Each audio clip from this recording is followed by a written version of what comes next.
तो चलिए दोस्तों शुरू करते हैं। लेकिन शुरू करने से मैं पहले आपको एक कुछ जानकारी देना चाहता हूं। जैसे इस वीडियो के अंतर्गत अपन जो भी क्वेश्चन करेंगे ना, उसका अपन 360 सॉल्यूशन करने वाले हैं। मतलब कि जैसे कि इसमें वर्धमान विद्यालय की स्थापना कहाँ की गई है, तो अजमेर में की गई है। तो अब इसमें से जैसे वर्धमान विद्यालय के बारे में सारा का सारा 360 सॉल्यूशन करने वाले हैं। जैसे कि इसका मतलब होता है कि जैसे एग्जाम में जितने भी इसके रिलेटेड क्वेश्चन बने हुए हैं या ऑप्शनों से रिलेटेड जो क्वेश्चन बने हुए हैं, उन सब के बारे में डिटेल से अपन इस वीडियो के अंतर्गत बात करने वाले हैं। तो ये वीडियो आपके लिए बहुत इंपॉर्टेंट होने वाला है।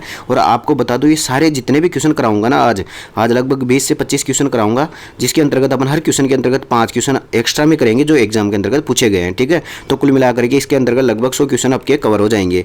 लेकिन ध्यान रखना कि ये क्वेश्चन कहाँ के हैं। ये क्वेश्चन अपनी आरबीएससी और एनसीईआरटी की जो किताबें हैं ना, आरबीएससी और एनसीईआरटी की कहाँ तक की, 6 से 12 तक की, उनके जो लास्ट में चैप्टरों के लास्ट में और जो चैप्टरों के बीच में दिए हुए रहते हैं ना वस्तुनिष्ठ प्रश्न, उन सभी का समावेश किया है। ठीक है, तो कुल मिलाकर के जितने भी राजस्थान की एग्जाम होती है उसमें राजस्थान जीके इन क्वेश्चनों से बाहर नहीं जाती है। जो भी राजस्थान का बोर्ड है, चाहे आरएसबी हो चाहे आरपीएससी हो, सबके सब यहीं से बनाते हैं। ठीक है, तो ये वीडियो आपके लिए बहुत इंपॉर्टेंट होने वाला। बिना किसी स्किप के आपको पूरा वीडियो देखना है और चैनल को सब्सक्राइब कर लेना है, ताकि ऐसे ही वीडियो आपको मिलते रहेंगे। ठीक है, तो अब स्टार्ट करते हैं बिना किसी देरी के। पहला क्वेश्चन है, सन 1907 में वर्धमान विद्यालय की स्थापना कहाँ हुई थी।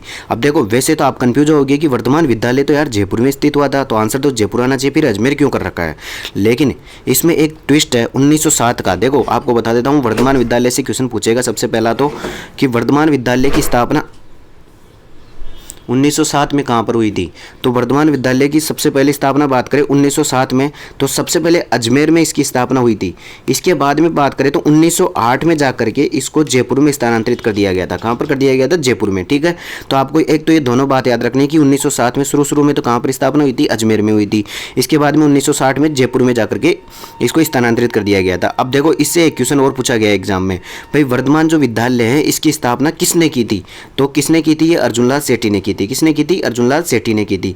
ठीक है, एक ये क्वेश्चन ये पूछा हुआ एग्जाम में। अब इसके बाद में देखो, अर्जुनलाल सेठी है ना, इनको प्रमुख व्यक्तित्व के अंतर्गत राजस्थान के इतिहास में अपन पढ़ते हैं।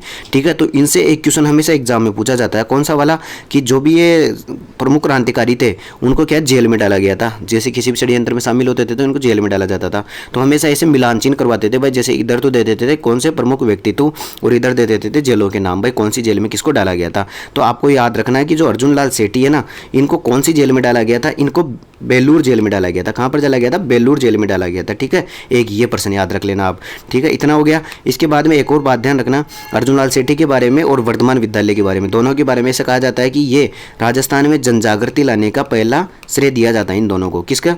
अगर आपको संस्था पूछे तो वर्धमान विद्यालय को, और आपको पूछे भाई जनजागृति लाने का श्रेय किसको दिया जाता है, तो अर्जुनलाल सेठी को। ठीक है, दोनों ही आंसर सही होगा। और इसके अलावा एक क्वेश्चन और पूछा हुआ एग्जाम में कि वर्धमान विद्यालय के जैसे अपने पास 3 बारहट पड़े हुए ना, अपन केसरी सिंह बारहट, उनके भाई जोरावर सिंह बारहट और उनके भाई प्रताप, मतलब उनके बेटे थे प्रताप कृष्ण बारहट। ठीक है, तो इनमें से जो जोरावर सिंह बारहट है ना, वो यहीं के स्टूडेंट थे। जोरावर सिंह बारहट जो केसरी सिंह बारहट के भाई थे, और केसरी सिंह बारहट के बेटे प्रताप सिंह बारहट। ठीक है, ये दोनों कहाँ के स्टूडेंट थे? ये वर्धमान विद्यालय के स्टूडेंट थे। ठीक है, तो क्लियर हो गया सारा का सारा क्वेश्चन। भाई 1907 में तो वर्धमान विद्यालय की स्थापना अजमेर में हुई थी, उसके बाद में 1908 में जयपुर में कर दी गई थी। ठीक है, इतना याद हो गया। इसके बाद में इसकी स्थापना अर्जुनलाल सेठी ने की थी। अर्जुनलाल सेठी के से रिलेटेड 4 या 5 क्वेश्चन एग्जाम में पूछे, वो मैंने आपको करवा दिए। चलो ठीक है, अब आगे बढ़ते हैं अगले क्वेश्चन में। अभी तक चैनल को सब्सक्राइब नहीं किया तो सब्सक्राइब कर देना। ठीक है, बहुत ज़्यादा इंपॉर्टेंट वीडियो है ये। इसके बाद में अपन क्वेश्चन नंबर 2 पर बढ़ते हैं। क्वेश्चन नंबर 2 बोल रहा है, केवलादेव घना पक्षी विहार कहाँ स्थित है। तो सबसे पहला क्वेश्चन तो यही है कि केवलादेव घना पक्षी विहार कहाँ पर स्थित है, तो ये भरतपुर में स्थित है। कहाँ पर स्थित है? भरतपुर में स्थित है। इसके बाद में देखो एक क्वेश्चन पूछता है यहाँ पर, भाई राजस्थान में साइबेरियन क्रेन कहाँ पर पाई जाती है। साइबेरियन क्रेन कहाँ पर पाई जाती है? ठीक है, साइबेरियन सारस या साइबेरियन क्रेन कहाँ पर मिलती है, तो वो केवलादेव घना पक्षी विहार में मिलती है। ठीक है, एक तो ये क्वेश्चन हो गया एग्जाम में। इसके बाद में अभी शायद सीईटी ग्रेजुएशन वाले में किसी न किसी शिफ्ट में क्वेश्चन भी आया था। इसके बाद में पढ़ते हैं केवलादेव घना पक्षी विहार के बारे में। भाई राजस्थान में एकमात्र पक्षी अभ्यारण्य या पक्षी विहार कौन सा है, तो ये केवलादेव घना पक्षी विहार है। ठीक है, ये क्वेश्चन हो गया। इसके बाद में आपको एक बात और ध्यान रखनी है कि इसको रामसर साइट में भी शामिल किया गया था। ठीक है, रामसर साइट में भी शामिल किया गया था, तो ये भी आपको ध्यान रखना है। ठीक है, और इसके अलावा एक क्वेश्चन और बनता है इसका, भाई इसको यूनेस्को की सूची में भी शामिल किया गया है। ठीक है, यूनेस्को की सूची में शामिल किया गया है। तो कितने क्वेश्चन इंपॉर्टेंट हो गए देखो। केवलादेव घना पक्षी विहार कहाँ पर है, तो सबसे पहले तो भरतपुर में है।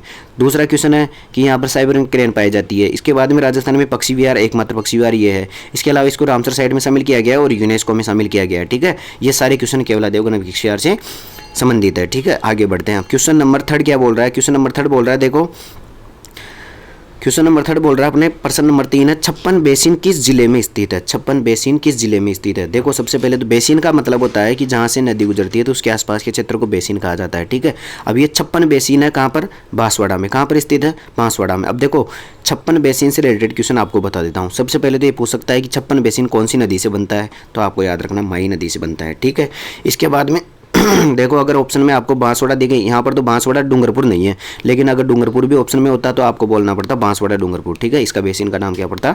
बांसवाड़ा डूंगरपुर, दोनों नाम बोलते। अगर एक पूछ रहा होता तो अपन बांसवाड़ा के साथ में जाते, और दोनों पूछ रहा होता तो डूंगरपुर के साथ जाते। इसके अलावा अपन को एक और क्वेश्चन बनता है इसका, छप्पन बेसिन के साथ में इसको छप्पन का मैदान भी कहा जाता है। छप्पन का मैदान भी कहा जाता है। ठीक है, तो इसको भी याद कर लेना। ठीक है, और अगर अपन बात करें जैसे अभी ग्रेजुएशन CET था, ग्रेजुएशन वाला पेपर था ना, उसमें एक क्वेश्चन आया था। क्या आया था क्वेश्चन?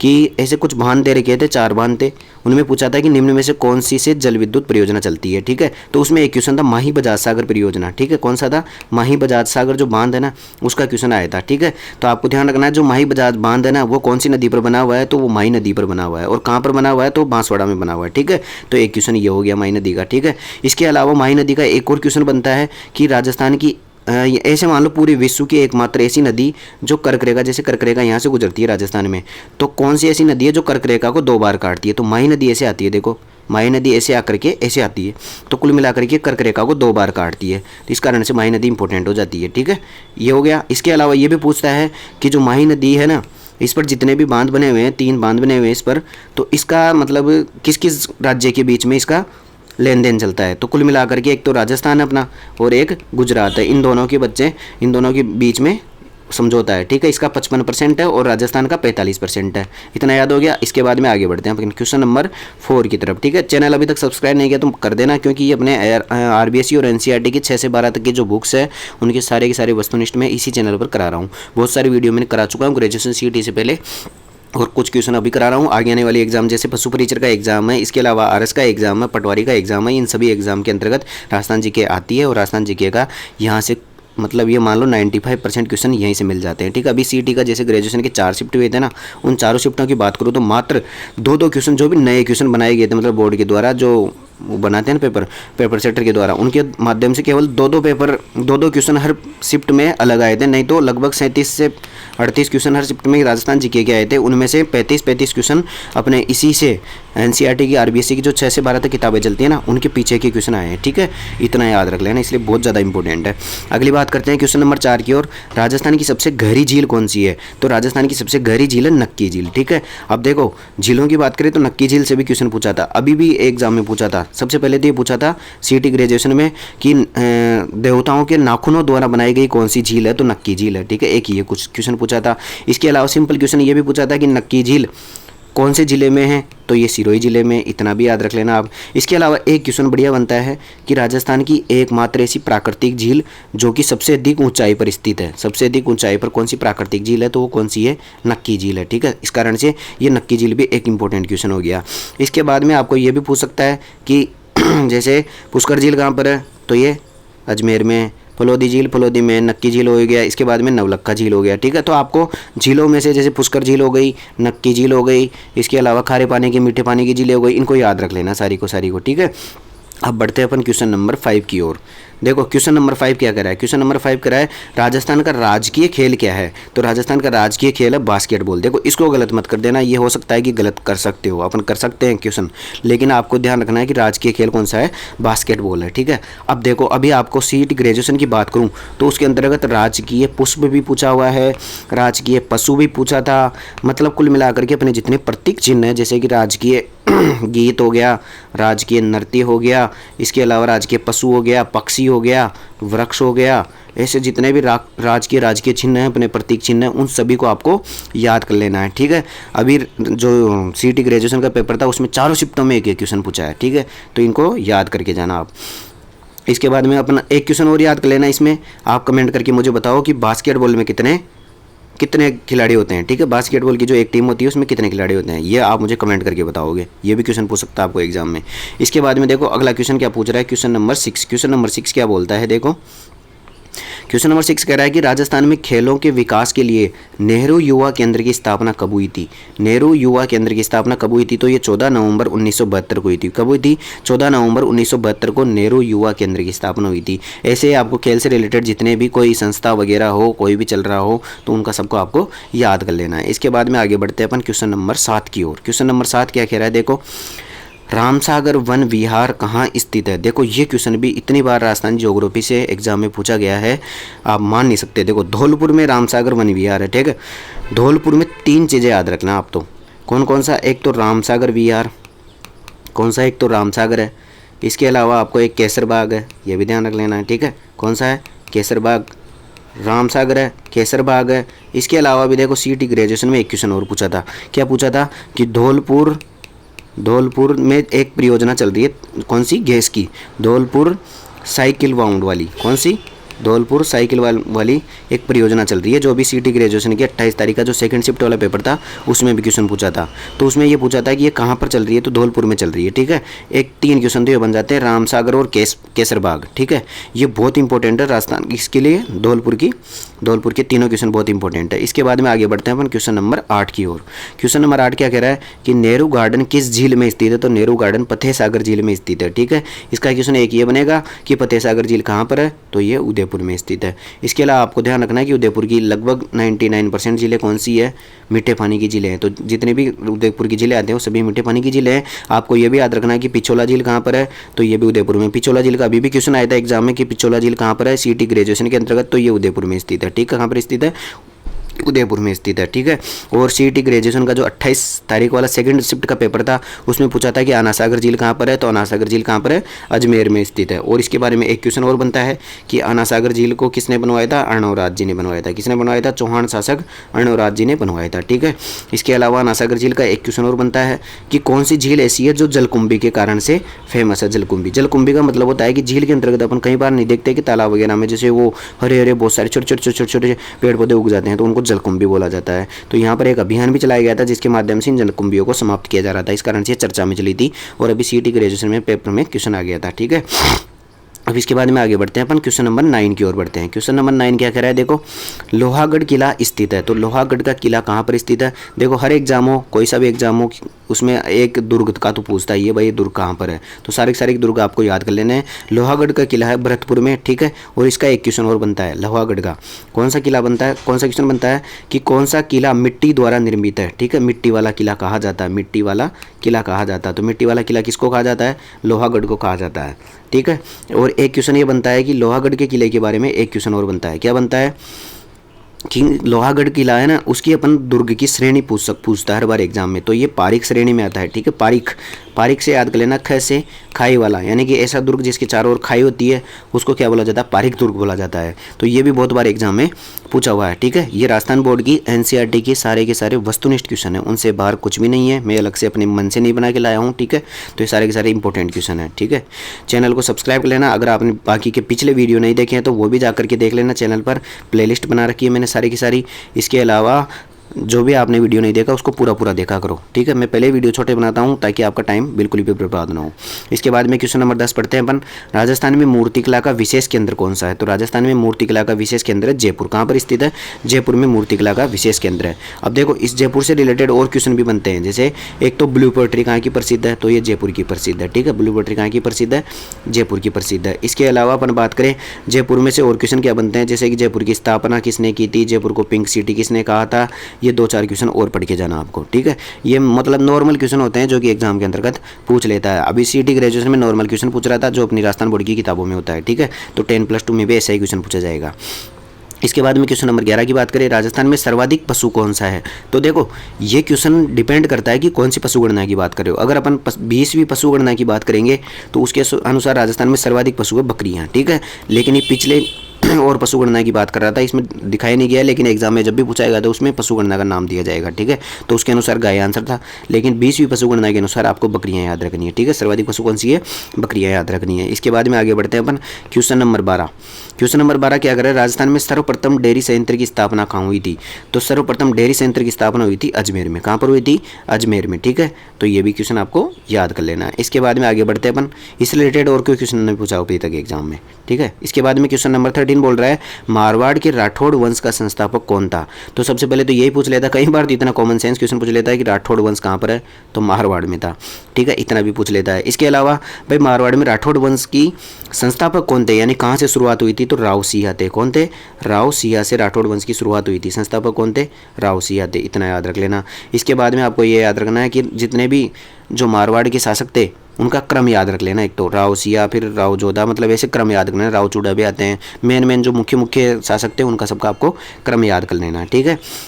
इसके बाद में देखो अगर बात करें यहाँ से अपन हरिश्चंद्र कौन थे, तो हरिश्चंद्र का आपको याद रखना है कि आप जब गुर्जर प्रतिहार पढ़ते हो ना, तो गुर्जर प्रतिहार के जो सर्वप्रथम शासक मतलब इस संस्थापक थे ना, वो यही थे, हरिश्चंद्र, ठीक है। इसके अलावा गोहिल आप जानते हो, गोहिल वंश कहाँ पर है, तो ये मेवाड़ में है, ठीक है, एक क्वेश्चन इसका ये बना हुआ है। इसके अलावा वासुदेव चौहान कौन है, वासुदेव चौहान आप याद कर लेना भाई, जो चौहान वंश था उसके संस्थापक है। सांबर के चौहान वंश थे ना, उनके संस्थापक कौन, वासुदेव चौहान। इसके अलावा राव सिंह की अपन ने बात ही कर ली, कौन से हैं, मारवाड़ के राठौड़ वंश के संस्थापक है, ठीक है। इसके बाद में क्वेश्चन नंबर 14 की ओर बढ़ते हैं। क्वेश्चन नंबर 14 बोल रहा है राजस्थान में खेल कूद का सामान कहाँ बनता है, तो राजस्थान में खेल कूद का सामान कहाँ बनता है, हनुमानगढ़ में बनता है, ठीक है। अब देखो सामान से बात करें तो सबसे ज़्यादा क्वेश्चन पूछा जाता है भाई राजस्थान में मिट्टी की जो मूर्तियां हैं वो कहाँ पर बनती है, मिट्टी की मूर्तियां कहाँ पर बनती है, तो मोलेला गांव राजसमंद, ठीक है। ये गांव बहुत इंपॉर्टेंट है, इसको बहुत ज़्यादा याद कर लेना आप, मोलेला गांव राजसमंद। कौन सा गांव, मोलेला गांव राजसमंद। इसके लिए आपको पूछा जाता है कि टेराकोटा पद्धति, कौन सी पद्धति, टेराकोटा पद्धति कहाँ की है, तो ये मोलेला गांव राजसमंद की प्रसिद्ध है, ठीक है। टेराकोटा पद्धति का मतलब होता है कि मिट्टी से जो मूर्तियाँ बनाई जाती है उसको टेराकोटा पद्धति कहा जाता है। इसमें मिट्टी से पहले मूर्तियाँ बनाते हैं, फिर उनको बड़े मतलब बहुत ज़्यादा ताप पर इसको गर्म किया जाता है और पकाया जाता है, इसको टेराकोटा पद्धति कहा जाता है, ठीक है। इसके बाद में आगे बढ़ते हैं अपन क्वेश्चन नंबर 15 की ओर। क्वेश्चन नंबर 15 क्या कह रहा है, पृथ्वीराज रासो का रचनाकार कौन है, तो ये बहुत बार एग्जाम में पूछा हुआ है, पृथ्वीराज रासो का रचनाकार कौन है, चंद्रप्रदायी है। कौन है, चंद्रप्रदायी पृथ्वीराज रासो के रचनाकार है। और आपने भी फिल्म भी देखी होगी पृथ्वीराज चौहान वाले अक्षय कुमार की, तो उसमें बताया गया चंद्रप्रदायी और पृथ्वीराज चौहान को, ठीक है, तो उसको भी ऐसे भी याद कर सकते हो आप। इसके बाद में आगे बढ़ते हैं। इसकी एक और खासियत है, देखो चंद्रप्रदायी ने कहा था कि जितने भी जो ये 4 शासक थे ना, कौन कौन से, प्रतिहार हो गया, इसके बाद में परमार हो गया, फिर इसके बाद में चौहान हो गया और चालुक्य हो गया, ये सब अग्निकुंड से उत्पन्न हुए हैं, ठीक है। तो कौन सा ऐसा मतलब पूछ सकता है कि ऐसा कौन सा रचना है जिसके माध्यम से कहा जाता है कि प्रतिहार, परमार, चौहान और चालुक्य, इन सब की उत्पत्ति कहाँ से हुई है, अग्निकुंड से हुई है। तो कौन सा है, पृथ्वीराज रासो रचना है, ठीक है। और किसकी रचना है, चंद्रप्रदायी की रचना है, ठीक है। ये भी याद कर लेना, एग्जाम में पूछा हुआ क्वेश्चन है इसलिए बता रहा हूँ, ठीक है। इसके बाद में आगे बढ़ते हैं अपन क्वेश्चन नंबर 16 की ओर। क्वेश्चन नंबर 16 क्या कह रहा है, राजस्थान में सर्वाधिक पशु कौन सा है। सर्वाधिक पशु देखो ये वापस रिपीट हो गया है, तो 20वीं पशु गणना के अनुसार बकरियाँ हैं, ठीक है। इसके बाद में आगे बढ़ते हैं। देखो ये क्वेश्चन सेम ही पूछा था ना, एक सेकेंड अपन देख लेते हैं एक बार, हाँ वही क्वेश्चन है, सेम रिपीट हो गया था ये। इसके बाद में क्वेश्चन नंबर 16 के बाद में क्वेश्चन नंबर 17 की बात करते हैं। क्वेश्चन नंबर 17 क्या कह रहा है, राजस्थान की सर्वाधिक आबादी वाली जनजाति कौन सी है। तो राजस्थान में जो जनजातियां हैं उनमें सबसे ज़्यादा आबादी है किसकी, मीणा जनजाति की सबसे ज़्यादा आबादी है। अब देखो यहाँ से क्वेश्चन ये बनता है, सबसे पहले मीणा जनजाति सबसे ज़्यादा कहाँ पर निवास करती है, तो जयपुर में निवास करती है, जिलों के हिसाब से देखें तो जयपुर में निवास करती है। इसके अलावा आपको पूछेगा, हमेशा एक जनजाति का क्वेश्चन पूछा जाता है, अब आपको पूछेगा, पूछ चुका है कि शहरिया जनजाति सबसे ज़्यादा कहाँ पर, तो 12 जिले की। 12 जिले में भी 2 ही तहसील है, शाहबाद और रामगंज, तो इन दोनों को भी याद रख लेना, कौन सी, शाहबाद और रामगंज, ठीक है, इन दोनों को याद कर लेना। इसके बाद में एक सांसी जनजाति है, सांसी जनजाति है, इसका भी क्वेश्चन पूछता है, ठीक है। सांसी जाति सबसे ज़्यादा कहाँ पर है, तो भरतपुर में, ठीक है, इसको भी याद कर लेना। इसके अलावा भील जनजाति सबसे ज़्यादा कहाँ पर है, तो ये आपको उदयपुर, बांसवाड़ा, डूंगरपुर, इनको याद रख लेना है, ठीक है, उदयपुर, बांसवाड़ा, डूंगरपुर। मीणा जनजाति सबसे ज़्यादा कहाँ पर है, जयपुर में। इसके अलावा एक जनजाति कौन सी रह जाती है, ग्रासिया जनजाति, वो कहाँ पर है, तो एक सेकंड, ग्रासिया जनजाति कहाँ पर है, तो ग्रासिया जनजाति आपको याद रख लेना है, कहाँ पर है, सिरोही में। कहाँ पर है, सिरोही में सबसे ज़्यादा ग्रासिया जनजाति है, ठीक है। तो इतना क्वेश्चन याद कर लेना। इसके बाद में क्वेश्चन नंबर 18 की बात करें अपन। क्वेश्चन नंबर 18 पूछा हुआ, राजस्थान की सबसे प्राचीनतम पर्वत श्रृंखला कौन सी है, तो राजस्थान में सबसे प्राचीनतम पर्वत श्रृंखला है अरावली। अब देखो अरावली से रिलेटेड आपको फैक्ट याद रखने हैं, साथ में अभी जो सीटी का पेपर है इसमें इंडिया जीके भी आ रही है, तो इंडिया जीके के नॉर्मल क्वेश्चन आपको याद रखना है। जैसे कि अपने को पता है कि हिमालय राजस्थान में नहीं है, इसके अलावा धौलाधर श्रेणी भी नहीं है, अरावली अपने पास है, सतपुड़ा अपने पास नहीं है, ठीक है। सतपुड़ा कहाँ पर है, तो ये मध्य प्रदेश में, ठीक है, इसको भी याद रख लेना, ठीक है।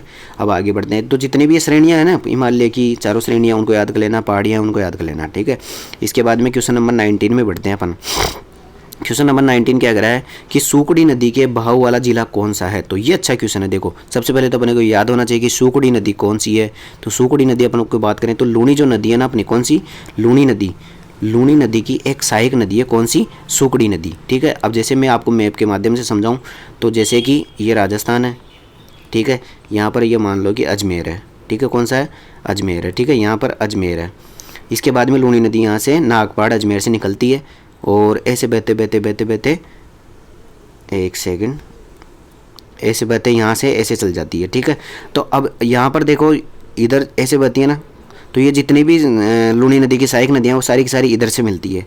ठीक है, केवल एक नदी है जोजड़ी नदी, वो नागौर से इधर आके मिलती है, केवल एक नदी है जोजड़ी नदी। ठीक है, तो सारी की सारी इधर से मिलती है। अब सीधी सी बात है, सूकड़ी नदी है, सूकड़ी नदी कौन सी, कहाँ से मिलती है, बाईं तरफ से मिलती है, बाईं तरफ से मिलती है। तो इधर तो जोधपुर रह गया, इधर की साइड रह गया जोधपुर, तो इधर की साइड कहाँ रह गया, इधर की साइड जोधपुर रह गया। ठीक है, तो सूकड़ी नदी कहाँ पर नहीं जाएगी भाई, सूकड़ी नदी का बहाव क्षेत्र कौन सा नहीं होगा, तो जोधपुर वाला नहीं होगा। ठीक है, कहाँ का नहीं होगा, जोधपुर वाला नहीं होगा। ठीक है, तो आपको क्या करना है कि लूणी नदी की जितनी भी सहायक नदियाँ ना उन सबका नाम याद रख लेना। सबसे पहले तो भाव क्षेत्र तो बाद की बात है, सबसे पहले तो नाम याद कर लेना। और ऐसे एक क्वेश्चन वो याद रख लेना आप कि ऐसे जैसे ये लूणी नदी है तो इसके दाईं तरफ से केवल एक ही नदी मिलती है जोजड़ी, बाकी सभी की तरफ से मिलती है बाईं तरफ से मिलती है। ये क्वेश्चन भी एग्जाम में पूछ चुका है। इसके बाद में क्वेश्चन नंबर 20 की बात करते हैं अपन कि राजस्थान का राजकीय पुष्प कौन सा है। देखो राजस्थान का राजकीय पुष्प है रोएडा। ठीक है, मैंने बताया था आपको राजकीय पुष्प वृक्ष, इसके अलावा आपका राजकीय पशु, राजकीय पक्षी, राजकीय खेल, राजकीय नृत्य, राजकीय गीत, राजकीय नाट्य, सबको याद कर लेना आपको। ठीक है, इसके बाद में ग्रेजुएशन में भी एग्जाम में पूछा था कि राष्ट्रीय पुष्प कौन सा है, राजकीय की जगह राष्ट्रीय पुष्प कौन सा है, तो उसमें कमल हो जाएगा। ठीक है, तो आपको राष्ट्रीय प्रतीक चिन्ह भी याद करने हैं। तो राजस्थान के प्रतीक चिन्ह और राष्ट्रीय प्रतीक चिन्ह दोनों आपको कंठस्थ याद होने चाहिए। इसके बाद में अपन बात करें, अब देखो आगे की क्वेश्चन अपन अगले वीडियो के अंतर्गत करेंगे, क्योंकि वीडियो थोड़ा लंबा हो जाता है, फिर बच्चे पूरा वीडियो नहीं देखते हैं, इस कारण से फिर उनका छूट जाता है, फिर बोलते हैं कि एग्जाम में पूरा कवर नहीं हो पाया है। ठीक है, तो आपको सबसे पहले क्या करना है, देखो मेरे पास जाने से पहले दो बातें सुन के जाओ। सबसे पहली बात है कि अगर आपने पिछले वीडियो नहीं देखे, मैंने पिछले वीडियो के अंतर्गत आरबीएससी की जो 6 से 12 तक की जो किताबें चलती है ना, उनके बहुत सारे चैप्टरों का सॉल्यूशन करा चुका हूँ। ठीक है, और जो अभी आगे के जो आज जैसे आज का वीडियो गया इसमें 20 क्वेश्चन कराए हैं, लेकिन 20 क्वेश्चन के साथ में मैंने हर क्वेश्चन के साथ में 5-5 क्वेश्चन एक्स्ट्रा बताए हैं जो एग्जाम के अंतर्गत पूछे हुए हैं उनसे रिलेटेड। ठीक है, तो आपको 100 क्वेश्चन वैसे ही हो जाते हैं। ठीक है, तो ये वीडियो आपके लिए बहुत इंपॉर्टेंट होते हैं। आपको चैनल को सब्सक्राइब कर लेना, अगर पिछले वीडियो आपने नहीं देखे तो उनको जाके देख लो। इसके अलावा चैनल को सब्सक्राइब कर लो ताकि जैसे नया वीडियो आएगा वो आपको नोटिफिकेशन पहुंच जाएगा। ठीक है, बेल आइकन को जरूर दबा लेना ताकि आपको पता चल जाए। अब देखो 20 क्वेश्चन के बाद में आगे के क्वेश्चन और कराऊंगा। इसमें लगभग 136 क्वेश्चन की पीडीएफ बना रखी है, जिसके अंतर्गत अपने लगभग जो आरबीएससी के लगभग 10 से 12 चैप्टर है, 10 से 12 तक, 6 से 12 तक की जो किताबें चलती है ना, उनमें 10 से 12 चैप्टरों को मिला करके मैंने 136 क्वेश्चन की पीडीएफ बनाई है। उसमें से 20 क्वेश्चन आज आपको सोल्व करा चुका हूँ। 20 के साथ में हर क्वेश्चन के साथ में 5-5 क्वेश्चन एक्स्ट्रा कराए हैं जो एग्जाम में पूछे हुए हैं। फालतू का क्वेश्चन एक भी नहीं करा रहा हूँ जो एग्जाम में पूछे हुए हैं। ठीक है, तो आपको चैनल को सब्सक्राइब कर लेना है। इससे आगे 21 से आगे अपन अगले वीडियो के अंतर्गत बात करेंगे, तुरंत आपको अगले वीडियो के अंतर्गत चल जाना है। ठीक है, तो आज की वीडियो के लिए इतना ही। Thank you.